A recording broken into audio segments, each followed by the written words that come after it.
Good morning guys! Early bird ako ngayon. Early bird catches the worm. Kaso walang worm sa daan eh. Hindi, early bird kasi hindi talaga ako natutulog pa. Ayan.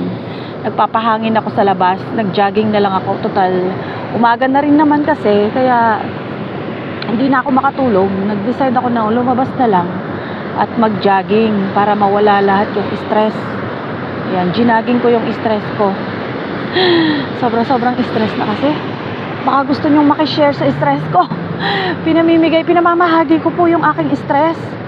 Oo, tsaka yung problema ko sa buhay. Pinamamahagi ko po, baka gusto nyong makihati.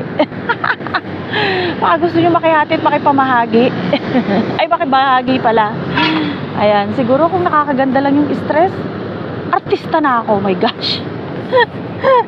Kaso hindi ako nagiging artista eh.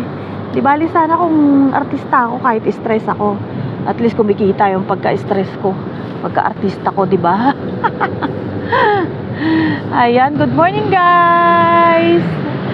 Have a blessed Friday to all. Di pa natutulog si Pretty Angel.